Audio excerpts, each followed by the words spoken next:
Magandang hapon po sa ating lahat. Narito ang weather update sa araw ng Sabado, July 13, 2024. Kung makikita po natin, southwest monsoon or hanging habagat pa rin ang nakakaapekto dito sa western section ng Southern Luzon, Visayas at Mindanao.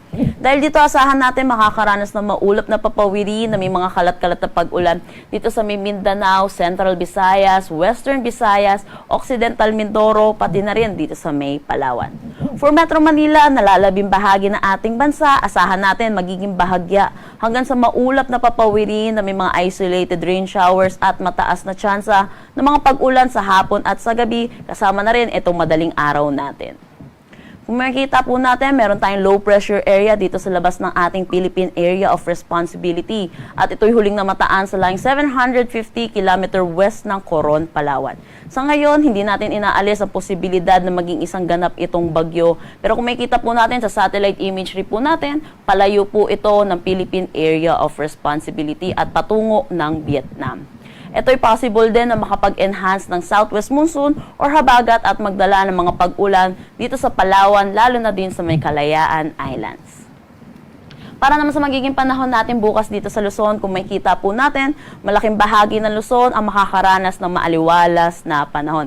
Liban na lang dito sa may Occidental Mindoro, dulot pa rin ng southwest monsoon. Agwat ng temperatura for Metro Manila at Lawag 25 to 33 degrees Celsius, Tugigaraw 26 to 36 degrees Celsius, Baguio 18 to 24 degrees Celsius. For Tagaytay, asahan natin ang 23 to 31 degrees Celsius, Legazpi 26 to 32 degrees Celsius.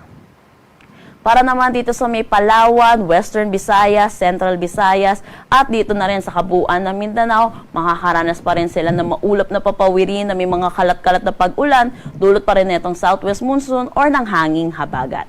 Kanina pong 11 a.m. inilabas po tayong weather advisory at asahan po natin ang heavy to intense na mga pag-ulan, lalo na po dito sa may southern portion ng Mindanao.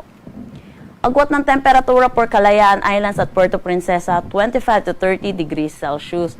Agwat ng temperatura for Cagayan de Oro, Tacloban, Iloilo at Davao, 25 to 31 degrees Celsius.